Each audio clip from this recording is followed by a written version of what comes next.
Imagine uma multidão faminta. Agora imagine um menino com apenas 5 pães e 2 peixinhos nas mãos.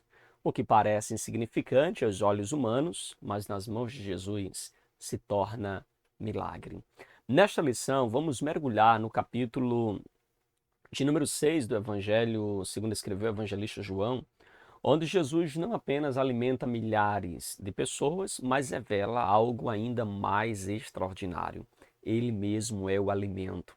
Jesus não veio apenas para matar a fome do estômago, ele veio para saciar a fome da alma.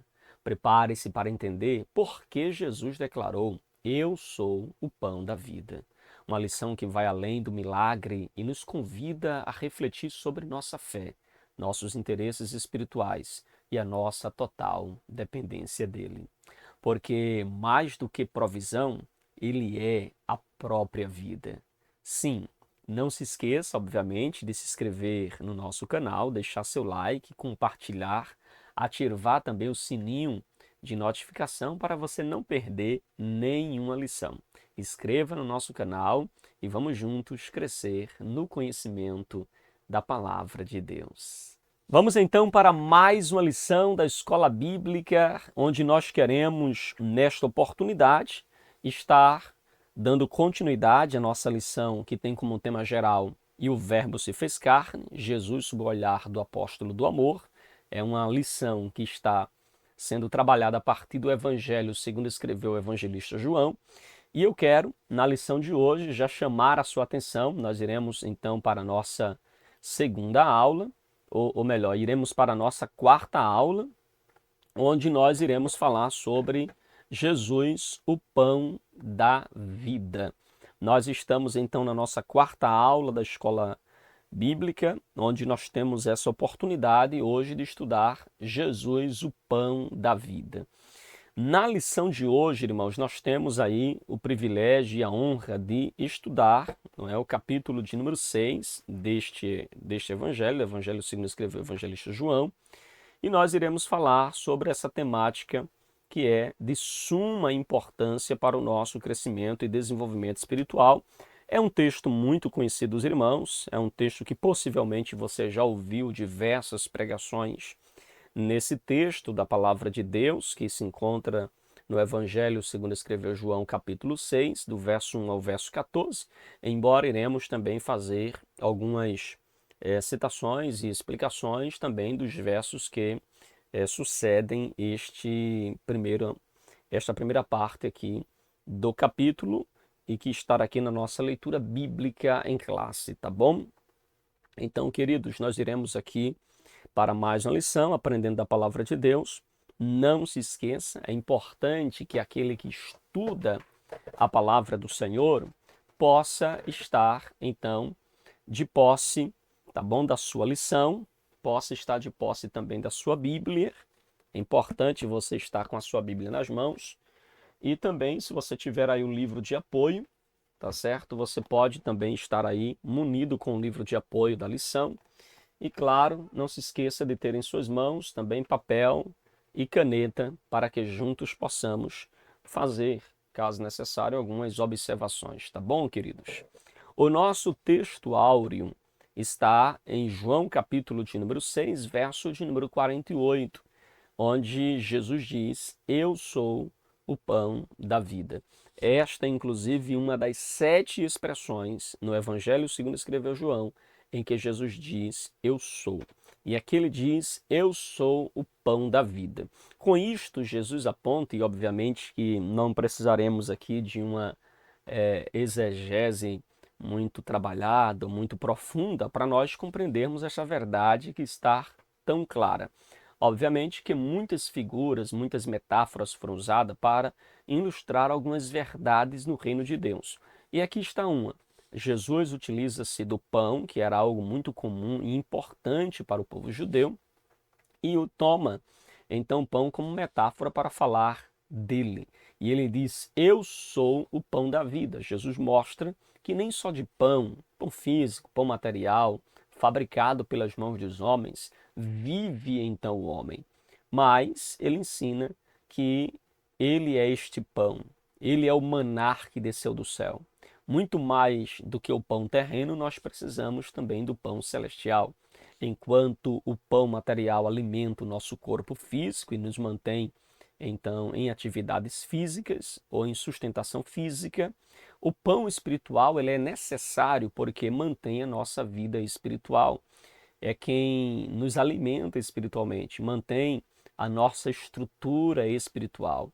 Então, o corpo físico se alimenta do pão físico, mas a alma, o espírito, se alimenta então do pão que é Jesus. A nossa verdade prática diz que Jesus é o pão da vida, que sacia a fome espiritual de todo ser humano. É interessante, queridos, notarmos que Jesus, como pão da vida, ele tem essa capacidade de saciar todo ser humano. Jesus não é uma opção de alimento, mas é o único alimento que pode saciar de fato a nossa fome espiritual. Não há nenhuma outra fonte, não há em nenhum outro lugar algo que possamos encontrar para saciar a nossa fome. É verdade que há aqueles que buscam saciar a sua fome, a sua sede, aquele vazio que há dentro de si, às vezes no lazer, às vezes num passeio, num esporte, às vezes em prazeres que secularmente é oferecido, às vezes na riqueza, no status, na fama, na popularidade, até mesmo em tem uns que buscam a solidão, outros buscam a companhia para tentar preencher este vazio. Mas, irmãos, este vazio, esta fome que nós temos dentro de nós, não há como ser saciada em nenhum outro lugar, somente em Jesus. Somente Ele pode, de fato, saciar a nossa fome, matar aí a nossa sede, como a gente costuma dizer lá no interior, estou morrendo de fome, quando a gente come, matei a minha fome, eu matei a minha sede. Somente em Jesus, irmãos, nós podemos de fato ter saciedade. Tudo mais é supérfluo, é passageiro, é paliativo. Mas somente em Jesus nós podemos então saciar de fato a nossa fome, nós podemos de fato estar bem alimentado e nutrido para as batalhas espirituais que nos advêm. Amém, queridos? Tranquilos?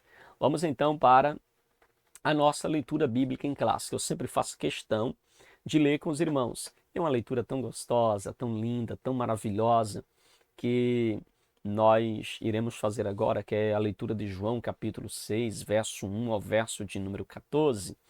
Esse texto, irmãos, nos traz o momento exato onde Jesus ele vai multiplicar pães e peixes de uma forma extraordinária. Leiamos então a nossa leitura bíblica em classe. Pega a sua Bíblia, se você não tem lição, Evangelho segundo escreveu João, capítulo 6, verso 1 ao verso de número 14. Abra aí a sua Bíblia e vamos juntos ler também esse texto da palavra de Deus. Queridos irmãos, diz assim a palavra: Depois disso, partiu Jesus para o outro lado do mar da Galileia, que é o de Tiberíades, e grande multidão seguia, porque via os sinais que operava sobre os enfermos. E Jesus subiu ao monte, assentou-se ali com os seus discípulos. E a Páscoa, a festa dos judeus, estava próxima. Então Jesus, levantando os olhos e vendo que uma grande multidão vinha ter com ele, disse a Filipe: Onde compraremos pão para estes comerem? Mas dizia isso para o experimentar, porque ele bem sabia o que havia de fazer. Filipe respondeu-lhes: 200 dinheiros de pão não lhes bastarão, para que cada um tome um pouco. E um dos discípulos, André, irmão de Simão Pedro, disse-lhe: Está aqui um rapaz que tem 5 pães de cevada e 2 peixinhos. Mas o que é isso para tantos? E disse Jesus: Mandai assentar os homens. E havia muita relva naquele lugar. Assentaram-se, pois, os homens em número de quase 5.000. E Jesus tomou os pães e, havendo dado graças, repartiu pelos discípulos, pelos que estavam assentados, igualmente também os peixes, quanto eles queriam. E quando estavam saciados, disse aos seus discípulos: recolhei os pedaços que sobejaram, para que nada se perca. Recolheram-nos, pois, e encheram 12 cestos de pedaços de 5 pães de cevadas que sobejaram, aos que haviam comido. Vendo, pois, aqueles homens o milagre que Jesus tinha feito, diziam: este é verdadeiramente o profeta que havia de vir ao mundo. Meu Deus, que leitura, não é, irmãos? Aqui nós temos um dos grandes milagres realizado por Jesus, um milagre que, diferente dos outros, irmãos, você percebe que este milagre, ele faz com que o pequeno se torne grande, ou pouco se torne muito. Então veja que Jesus, ele tem o poder de transformar 5 pães e 2 peixes em alimento para uma grande multidão. Detalhe, queridos, detalhe. Esta grande multidão alimentada e saciada, depois disto, diz a Bíblia que ainda sobraram 12 cestos. Eu estou falando de inicialmente 5 pães e 2 peixinhos, e no final 12 cestos sobraram e uma multidão. Alguns dizem que havia 5.000 homens, né? Assim o escritor não fala 5.000 homens, porque esse é o único texto que aparece. Então, que aparece em todos os evangelhos. Então, a Bíblia diz no versículo 10 que os homens eram em número de quase 5.000 homens. Então, tinha ali em torno de 4.000 a 5.000 homens. Vamos partir do princípio de 5.000 homens. Então, veja, se cada homem que estava ali estava acompanhado da sua esposa, nós já temos 10.000. Se cada homem ali tiver pelo menos um filho, nós já temos 15.000. E se eles forem feitos Jacó, cada homem tiver 12 filhos, feitos as 12 tribos de Israel, imagine a quantidade de pessoas que estão ali junto com Jesus. Irmãos, e a partir de 5 pães e 2 peixes, Jesus opera este grande milagre, abençoando toda esta multidão, saciando assim a sua fome. Então, imagine a dimensão do que foi, imagine a cena, que grande milagre, que marco não causou no coração dos seus ouvintes, daqueles que puderam comer do pão multiplicado. Imagine a repercussão que isto causa, porque os próprios autores são muito pontuais em mostrar que os discípulos ficaram em apuros quando Jesus disse: "Dêem voz de comer", e Jesus disse isso como um teste, porque Jesus já sabia o que havia de fazer, mas veja que eles ficaram preocupados. Eles olharam e disseram: "Olha, Senhor, o dinheiro que nós temos não é o suficiente para alimentar tanta gente. E ainda que tivéssemos dinheiro para alimentar tanta gente, como ou onde compraríamos pão a esta hora para alimentar toda esta multidão?" Então era uma cena realmente, irmãos, onde tudo apontava para despedir a multidão com fome e sem nada. Deserto, não tinha padaria suficiente, não tinha dinheiro suficiente e era muito a quantidade de pessoas que estavam ali. Então veja que eles estavam diante de algo literalmente impossível. E aqui, claro, eu já estou dando uma porção aí da nossa lição, que a gente vai aprofundar alguns detalhes aqui, mas entenda a dimensão do que aconteceu, irmãos. Algo esplêndido, algo maravilhoso. Não é verdade? Queridos irmãos, quais são os objetivos da nossa lição de hoje? Primeiro, instruir a classe a respeito do milagre da multiplicação, ou seja, a gente vai aqui trazer algumas instruções sobre este milagre e depois refletir também a respeito dos desafios, né, a respeito aos desafios da fé. E por fim, correlacionar a necessidade de ser humano, a necessidade do ser humano com Jesus, né, como pão do céu. Então a gente vai fazer essa correlação entre a necessidade do ser humano e mostrar Jesus como o pão do céu. A gente vai fazer aí esta relação, ok? Então vamos avançar aqui para a nossa lição de hoje. Vamos entrar aqui já no nosso ponto 1 da nossa lição. Se você puder, mantenha aí a sua Bíblia aberta, é importante para que a sua Bíblia e a sua lição em especial, porque a gente vai discorrer aqui exatamente sobre os versículos, tá bom, do nosso texto bíblico, da nossa leitura bíblica. Então abra a sua Bíblia, se você puder. Evangelho segundo escreveu o evangelista João, que é o texto base para a nossa meditação, para a nossa reflexão, onde a lição também está desenvolvida nestes versículos. Então abra aí, pega a sua Bíblia, é importante, você aluno da escola está sempre com a Bíblia em mãos, tá bom? Esteja sempre com a Bíblia em mãos para consultá-la quando necessário. Queridos irmãos, a lição de hoje vai trabalhar o milagre da multiplicação e também vai nos mostrar como a multidão, não muito diferente da atualidade, elas passaram a buscar Jesus apenas pelo material e não pelo espiritual. Veja que isto é muito comum, nossa geração, eu, você, somos muito tentados a olhar para Jesus apenas como um socorro, como um alívio para uma necessidade comum que nós enfrentamos no dia a dia. E muitas vezes nos esquecemos de que Jesus ele é muito mais do que apenas um disque 190 ou um 102 em momento de necessidade. Jesus, ele é o pão da vida, é aquele que sacia nossa alma, que alimenta o nosso interior, que fortifica o nosso espírito. Então, queridos, a nossa lição no ponto 1 fala Jesus, a multidão e o milagre da multiplicação. Nós temos um contexto. Veja que no capítulo de número 1, João apresenta Jesus como o Verbo. No capítulo de número 2, mostra Jesus como aquele que traz alegria para o casamento, através da transformação da água em vinho.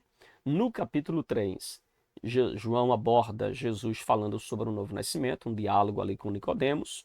No capítulo 4, nós temos Jesus curando um oficial de Cafarnaum, e também o encontro de Jesus com a mulher samaritana, que nós também discutimos aqui na lição anterior. No capítulo 5, nós temos Jesus, no período da Páscoa, indo a Jerusalém, e ele deixa a festa de lado e vai até um tanque chamado Tanque de Betesda, onde havia vários doentes, e entre eles um homem que estava ali há 38 anos.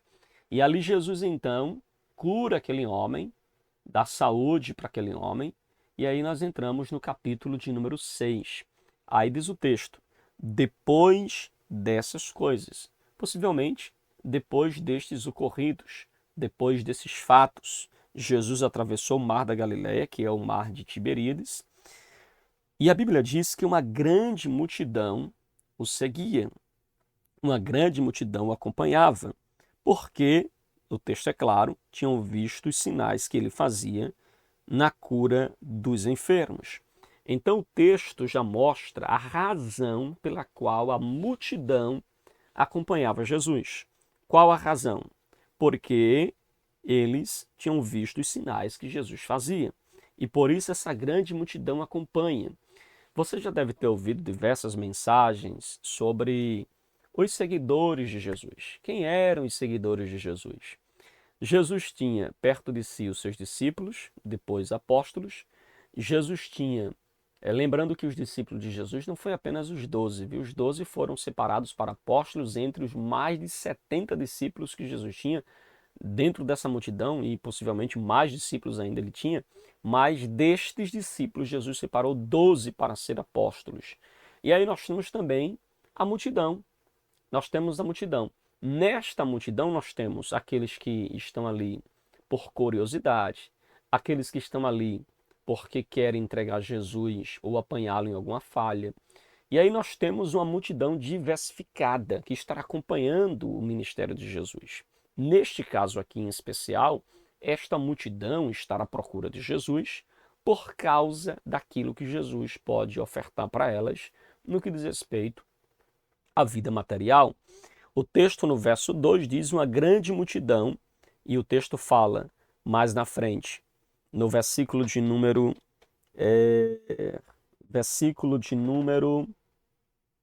5, né? Então, erguendo os olhos, vendo uma grande multidão que se aproximava, disse a Filipe, né, que desse a eles pão para eles comerem. Então veja que o texto aponta por mais de uma vez que era uma grande multidão que estava ali. O texto também fala de quase 5.000 homens.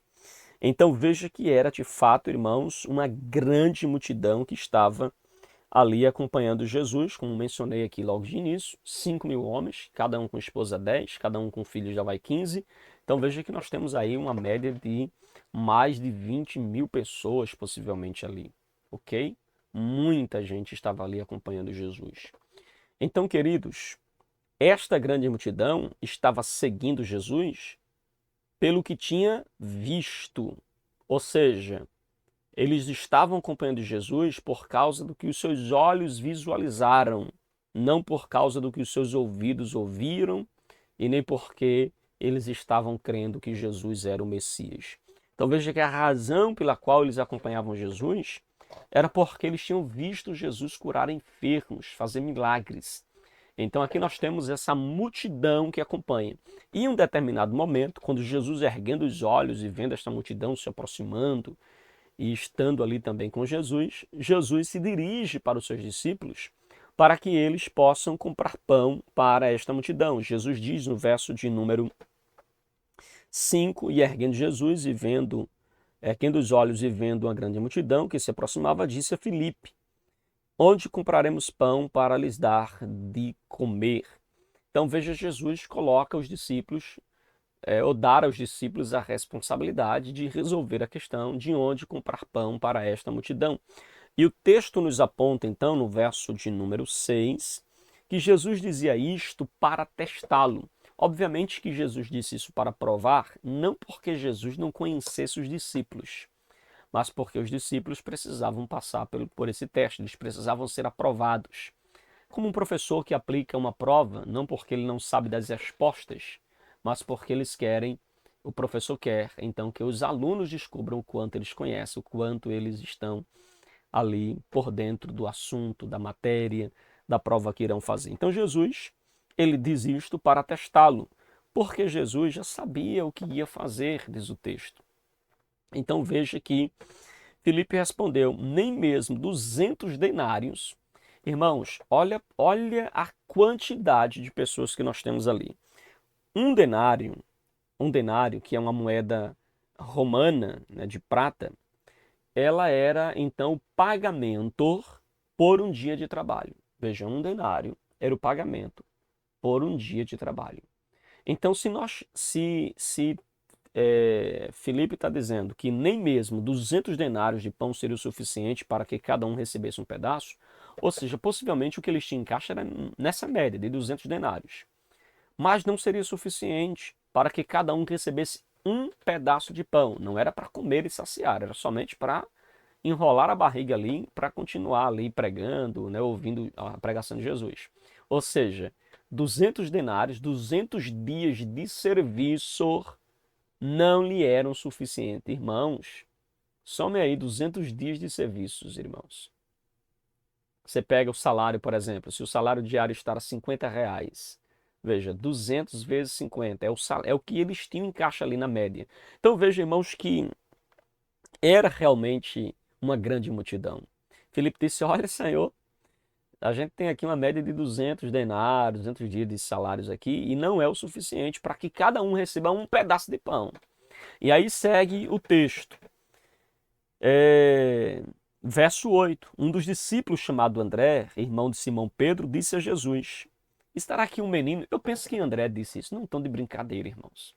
Talvez André tinha bom humor, né, e queria brincar ali naquelas circunstâncias, porque ou ele já estava ali, né, com fé e esperança de que estava diante realmente de alguém que poderia multiplicar os pães, porque, irmãos, olha a palavra de André. Estará aqui um menino que tem 5 pães de cevadas e 2 peixinhos. Mas o que é isso para tanto? Ou seja, ele está certo. Não deveria sequer ter apresentado numa ótica humana 5 pães, porque ali era o lanchinho de uma criança, irmãos. Era o lanche de um adolescente, 5 pães de cevadas e 2 peixinhos. Ele não diz aqui que era 5 pães bengalas gigantes, não era 5 pães não, gigantes e 5 peixes gigantes, não é isso. O texto fala de 5 pães e 2 peixinhos. A expressão peixinhos remete-nos à ideia de que eram peixes pequenos, não era nem sequer um grande peixe. Então mostra nitidamente que eles estão diante de uma situação impossível. Jamais haveria como alimentar aquela multidão com aquele pouco alimento que havia, que muito provavelmente não dava sequer nem mesmo para Jesus e os discípulos. Não dava. 5 pães para alimentar 12 homens não seria suficiente. 2 peixinhos não seria suficiente. Mas veja, queridos, que quando Jesus escuta isso, Jesus pede que eles se assentem no chão. E aí a gente tem algumas lições importantes. A multidão estava ali, o interesse era óbvio, o interesse era mais milagres, o interesse era os feitos de Jesus, o interesse era o que Jesus poderia fazer. Este é o propósito pelo qual eles estavam ali, era ver mais milagres. Certo? Então, a razão da multidão, o motivo, a motivação interior da multidão era milagres. E só por causa dos milagres eles estavam ali próximo a Jesus. Irmãos, perceba que a cena na atualidade não é diferente. Não é diferente. Me permita fazer aqui algumas aplicações. Me permita. Irmãos, nós estamos vendo uma época em que as pessoas, elas não buscam Jesus por quem Jesus é. Não que seja errado buscar Jesus pelo que ele faz, porque nós também o buscamos pelo que ele faz e pelo que ele é. Mas a razão primordial, o centro da coisa, não é o que Jesus faz. O centro, a razão, a motivação maior pela qual nós buscamos a Jesus, não é por aquilo que ele pode nos proporcionar. Nós o buscamos e devemos fazer isso sempre por aquilo que ele é. Mas veja que não é novo, não é algo da nossa geração, não é algo da nossa gente buscar Jesus apenas por aquilo que ele pode fazer, porque tem curiosidade, porque quer ver um milagre, porque quer receber um milagre. A nossa geração, em especial, mergulhada no antropocentrismo, onde o homem é o centro, onde inclusive isto está tão impregnado na nossa geração que dentro de algumas denominações a pregação ela está voltada para o homem. Os pregadores são pragmáticos, suas mensagens são antropocêntricas. O homem está no centro de sua mensagem. A pregação não é mais para apresentar Jesus como o pão da vida. A pregação é para apresentar Jesus como um banqueiro que dá dinheiro. É apresentar Jesus como um santo milagreiro que está ali para fazer milagres. Apresentar Jesus como um garçom que está à nossa disposição e nós damos ordem para ele. E aí você percebe que a nossa geração perdeu a essência do que é buscar a Jesus e a razão única pela qual muitos buscam Jesus é somente por aquilo que Jesus pode fazer e não por aquilo que Jesus é ou por aquilo que Jesus realizou em sua vida, como por exemplo a salvação. Irmãos, não é novo essa busca por coisas materiais, esta busca pelo que é passageiro, esta busca pelas coisas que Jesus pode fazer. Então, naquela época já era assim, uma grande multidão reunida, buscando a Jesus. Não, buscando o que Jesus pode fazer. Já percebeu que a nossa geração, os cultos ganharam temas? E aí nós temos o culto da vitória. Por quê? É o culto que você vai buscar a vitória. Nós temos o culto da cura, porque é o culto que você não vai buscar Jesus, você vai buscar a cura em Jesus. Aí nós temos o culto da libertação. Não, você não vai buscar Jesus, você vai buscar libertação para você ou para outrem. Aí nós temos hoje o culto do empresário, que é a ideia de reunir ali os empresários, e aí você segue com uma infinidade de títulos que são dados ao culto. Irmãos, na Bíblia há um único culto. Um único culto. É um culto para Deus. Só isso. Nós devemos nos reunir para adorar, reunir para oferecer, não para receber. Romanos 12, verso 1 diz: rogo-vos, pois, irmãos, que ofereçam o seu corpo como sacrifício vivo, santo e agradável a Deus. O culto não é um momento que você vai para receber, eu vou para sentir, eu vou para ter, eu vou para alcançar. Não, irmãos, o culto é um ambiente onde você vai para ofertar a Deus, ofertar o melhor do seu tempo, ofertar o melhor dos seus recursos, ofertar o melhor do seu amor, ofertar o melhor do seu glória, do seu aleluia, da sua adoração, do seu louvor. Você vai para oferecer a Deus. As demais coisas são consequências. Resposta a uma oração, um milagre, uma cura, uma providência, é consequências. A motivação não pode estar centrada nisso, compreende? Então você vai buscar a Jesus por quem Jesus é. E Jesus, que é onipotente, onisciente, onipresente, poderoso, ele faz como lhe apraz na nossa vida. Mas esta multidão, não diferente da atualidade, estava em busca de Jesus pelas motivações equivocadas.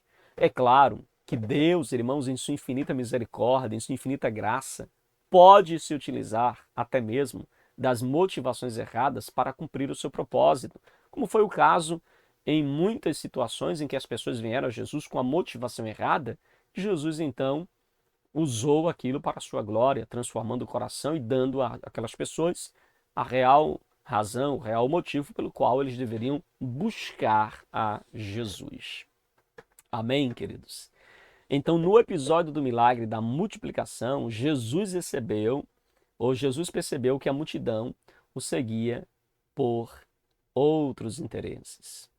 Qual o interesse de você estar na casa do Senhor? Qual o interesse de você buscar a Jesus? Quais têm sido as motivações que te levam a ficar de joelhos? Quais têm sido as motivações que te levam a abrir a tua harpa, louvar, cantar e adorar ao Senhor? Pelo que você busca Jesus? Por quem Ele é ou por aquilo que Ele pode te dar? É importante que você reflita e pense nisso, ok? Avançando, irmãos, para o nosso segundo ponto, nós temos então Jesus desafia a fé dos discípulos. Você vê que Jesus estava em um monte, não temos aqui uma descrição nítida de qual era este monte onde Jesus estava, mas certo é que ele estava num lugar alto, possivelmente porque isto facilitava a sua comunicação. Em um lugar alto, Jesus poderia falar em um ponto onde podia ser visto, Jesus poderia falar em um tom que o vento levasse a sua voz a alcançar esta grande multidão, porque eu imagino que seria impossível pregar esta multidão sem a ajuda, né, do vento levando a sua voz. E imagino que Jesus precisaria pregar em alto e bom som, usando um tom de voz firme, para que a sua voz alcançasse aquela multidão. Então, por isso que Jesus sobe a um monte para pregar, para ensinar, para levar a mensagem, como ele fez também lá no Sermão do Monte. Ele sobe a um monte, senta-se e começa ali a ensinar aquela multidão. E aí Jesus lança um desafio aos discípulos. Qual é o desafio que Jesus lança aos discípulos? O desafio de alimentar esta grande multidão. Irmãos, que desafio, viu?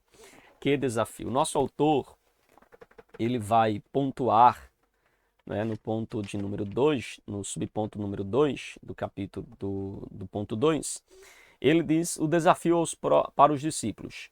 O Senhor utilizou a situação da multidão necessitada para transmitir aos seus discípulos uma valiosa lição.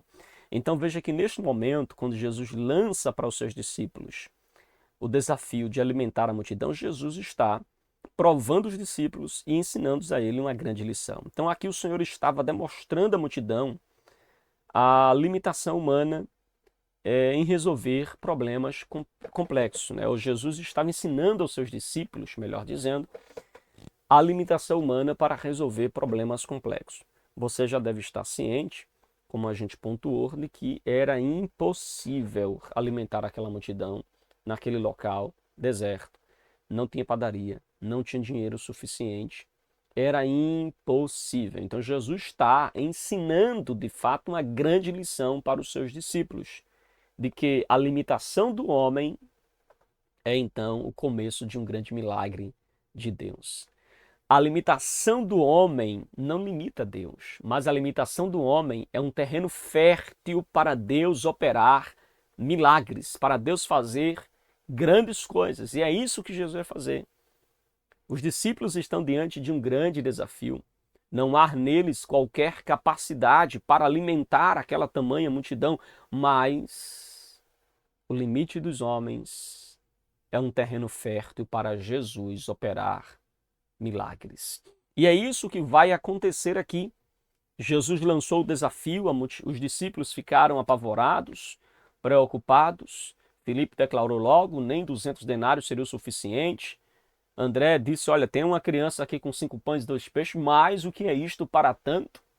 E aí Jesus, ele ensina que ele é o provedor, que ele é aquele que alimenta a multidão.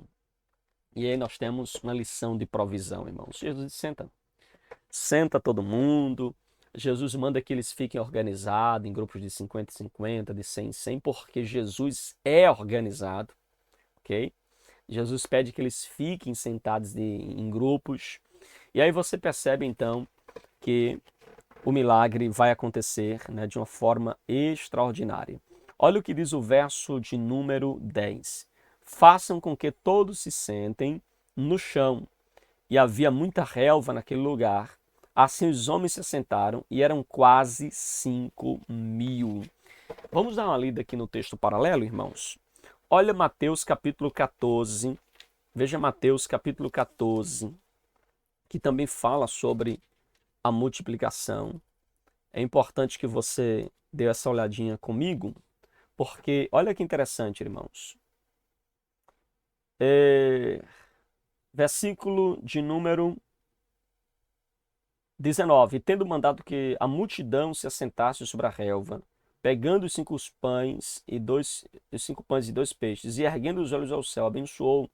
E depois tendo partido os pães, deu aos discípulos, e estes deram também à multidão. Então veja, irmãos, mais uma vez que o texto paralelo aponta, né, que Jesus dá graças, ele agradece pelo pão, ele agradece pelos 5 pães e 2 peixinhos. Ele mandou que a multidão se assentasse sobre a relva. Leia agora comigo Lucas capítulo 9. Vamos ler Lucas capítulo 9, que também narra esse mesmo milagre. Detalhe, esse é um milagre que é narrado nos 4 evangelhos. É o único texto, né, que é narrado aí nos 4 evangelhos. E aí você tem aqui, olha, mais uma vez, no verso de número 13, Jesus, porém, lhe disse, deem vocês de comer a eles. Os discípulos responderam, não temos mais que 5 pães e 2 peixes, a não ser que nós mesmos vamos e compremos comida para todo este povo. Porque estava ali cerca de 5.000 homens. Então Jesus lhe disse aos seus discípulos, façam com que se sentem em grupos de 50. E eles, atentando, fizeram com que todos se assentassem. Então vejam, Jesus, ele pede que a multidão esteja organizada, ele pede que a multidão se sente, divida-se em grupos. Eu acredito que para que fosse melhor, né, a distribuição, imagino que não era algo que era feito assim rapidamente, alimentar 5.000 homens, né, fora mulheres e crianças. Era necessário que estivesse organizado para que todos pudessem se servir. E aí você vê a lição de provisão, irmãos. Jesus proveu para aquela multidão, ainda sobrou 12 cestos de pães. Meus irmãos, Jesus fez um milagre com abundância. Todos ficaram saciados. E ainda sobraram 12, recolheram os pedaços que sobraram para que nada se perdesse, irmãos. E aí encheram 12 cestos de pedaços de 5 pães de cevadas que sobraram depois que a multidão tinha comido, tinha saciado a sua fome. Irmãos, que lição de provisão. O nosso Deus é um Deus de provisão. É o Deus que não deixa faltar. É o Deus que nos socorre na hora mais necessária da nossa vida. E claro, irmãos, você poderia testemunhar quantas vezes Deus não foi provisão para a sua vida, não foi provisão para a sua casa. Eu, particularmente, poderia testemunhar aqui para os irmãos diversas vezes, inclusive, em que fui alvo da provisão de Deus. Na verdade, nós vivemos da provisão constante de Deus. É Deus que nos sustenta, é Deus que nos mantém Mas, claro, existe aqueles momentos em que Deus nos surpreende grandemente com a sua provisão, com o seu socorro, com o seu auxílio. Amém, queridos? E aí nós temos a sinopse do ponto 2. No episódio do milagre da multiplicação, nosso Senhor desafiou a fé dos seus discípulos. Ok? Tranquilos? Alguma pergunta, alguma dúvida até aqui? Avancemos então para o nosso último ponto. Jesus, o pão que desceu do céu. Queridos, agora nós precisamos olhar mais em específico a partir do versículo 22, onde Jesus agora ele faz uma exortação à multidão, porque eles buscavam Jesus apenas pelo pão que Jesus tinha feito, ou pelo milagre que Jesus tinha feito, e não por causa de quem ele era. Jesus exorta. No versículo 27, Jesus diz: trabalhem não pela comida que se estraga, mas pela que permanece para a vida eterna, o qual o Filho do Homem dará a vocês, porque Deus, o Pai, confirmou com o seu selo. Então veja que Jesus diz, olha, trabalhai, ou seja, se esforçai-vos, não pelo pão que perece, mas sim por aquele que o Pai dará a vocês, pelo que permanece para a vida eterna. E aí Jesus, e nós já falamos, né, nesse primeiro subponto, que qual é o interesse da multidão, era buscar milagres. Jesus então exorta a multidão a trabalhar não pelo pão que perece, mas pelo pão da vida. E aí você vê Jesus exortar a multidão com relação a isso. Jesus então vai dizer para eles que eles deveriam trabalhar pelo pão não que se estraga, mas pelo pão que dura e que permanece para a vida eterna. E aí você vai ver a expressão tão contundente de Jesus, né, ensinando para os seus discípulos no verso 32, e Jesus lhe disse, em verdade lhe digo, que não foi Moisés quem deu o pão do céu para vocês. Quem lhes dá o verdadeiro pão do céu é meu Pai. Então veja, o pão que foi dado a Israel no deserto não foi o pão dado pelos homens, mas veja aqui, e nem foi dado por Moisés, foi o pão que o Pai deu para eles no deserto. O verso 33 diz, porque o pão de Deus é o que desce do céu e dá vida ao mundo. E aí Jesus diz no verso 34, ou melhor, eles disseram, né? Senhor, dê-nos deste pão, ou seja, esse pão que nos dá vida, que nos dá, então, substância espiritual. E aí Jesus faz a grande declaração, a máxima principal da qual ele quer ensinar aos seus discípulos, quando ele diz, no verso 35, eu sou o pão da vida. Quem vem a mim jamais terá fome. Quem crê em mim jamais terá sede. A expressão eu sou o pão do céu é uma das 7 expressões de Jesus, o eu sou, quando aqui no Evangelho, segundo escreveu o evangelista João, ele vai fazer esta declaração. O nosso autor, cuidadosamente, ele cita aqui as 7 declarações de Jesus que revelam a sua identidade. Ele diz, eu sou o pão da vida, eu sou a luz do mundo, eu sou a porta das ovelhas, eu sou o bom pastor, eu sou a ressurreição e a vida, eu sou o caminho, a verdade e a vida. E ele diz também, eu sou a videira verdadeira. Então aqui nós temos as expressões que Jesus usa para se referir a ele mesmo como o pão da vida, como o próprio alimento para esta multidão. Então veja que Jesus, ele deu à multidão não apenas o pão físico, mas ele se identifica como o próprio pão, o milagre, inclusive, que Jesus realiza aqui, que João chama de sinal, apontava, irmãos, não era simplesmente milagre por milagre. Havia algumas razões, nosso autor até coloca também aqui, a nossa revista traz aqui no subsídio, né, no auxílio bibliológico, eles trazem então que os milagres são realizados de forma soberana, né, de forma sobrenatural, ou seja, é o dunamis, é o poder de Deus operando, e eles funcionam como um sinal ou como uma marca.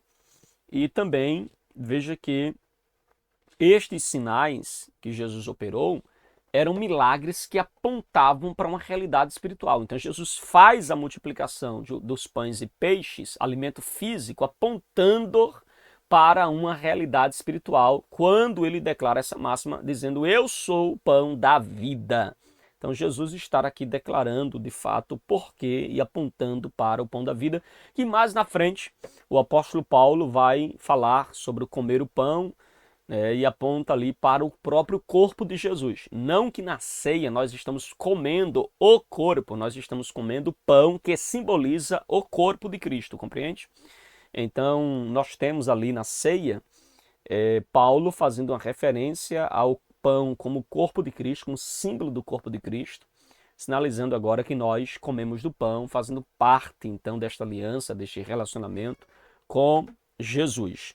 E aí você vê que o pão, agora, no Novo Testamento, o pão ali retratado por Paulo, lá em 1 Coríntios capítulo 11, versículo 24 e versículo 25, quando o texto diz: isto é o meu corpo, isto é o meu sangue, é uma referência simbólica ao corpo e ao sangue de Jesus, que foi derramado e partido por nós na cruz do Calvário, e agora nós nos alimentamos deste pão na ceia como parte da aliança. Então, fica evidente, né, que a ceia do Senhor refere-se aí a este. Na ceia tem esses elementos, o pão e o vinho, como referência ao sacrifício de Jesus, a sua morte, a sua ressurreição, para que nós possamos assim receber deste sacrifício, desta obra, vida e vida com abundância, à medida que nós nos arrependemos e cremos no Evangelho. De tal forma que nós recebemos aí a vida eterna em Cristo Jesus. Amém? Então, pão, quando Jesus diz: eu sou o pão do céu, ele está dizendo que ele é o alimento para a nossa alma, alimento para o nosso corpo. E Paulo faz esta associação do pão com referência na ceia, fazendo referência aí a um uso simbólico de que Jesus é o pão que nós nos alimentamos. O pão simboliza ali o corpo de Cristo e o sangue simboliza o seu sangue. O vinho simboliza o seu sangue e o pão simboliza o seu corpo. Ok? A sinopse do ponto 3, assim: no dia seguinte ao milagre da multiplicação, nosso Senhor afirmou ser o verdadeiro alimento espiritual do ser humano. Amém, queridos?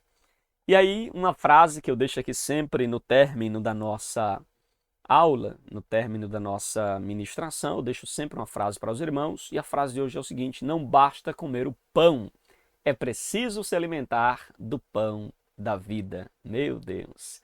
Não basta comer o pão físico, a bolacha, o feijão, o arroz, se alimentar fisicamente. É necessário nós nos alimentarmos do pão da vida, e o pão da vida se chama Jesus. Nós precisamos estar em Cristo, nos alimentar dele, porque ele é a videira verdadeira, nós somos os ramos e temos que estar ligados a esta videira para que em nós haja vida eterna, para que em nós haja a extensão desta vida que está em Cristo, ela possa ser estendida também a nós possamos assim ser alcançados por esta graça, por esse favor. Tá bom, queridos? Então chegamos aqui ao finalzinho de mais uma aula. Lembre-se, não basta comer o pão, é preciso se alimentar do pão da vida. Amém, queridos? Chegamos ao finalzinho então de mais uma aula. Que Deus em Cristo continue abençoando ricamente a sua vida, tá bom? Meus queridos e amados irmãos, chegamos ao finalzinho de mais uma aula aqui do seu canal EBD Explicada 2.0. Muito obrigado pelo carinho da sua audiência, obrigado por você estar conosco, acompanhando aqui mais uma pré-aula, mais uma aula da Escola Bíblica. Que Deus em Cristo te abençoe e até a nossa próxima aula, permitindo Deus, tá bom? Fica na paz, um abraço, em nome de Jesus.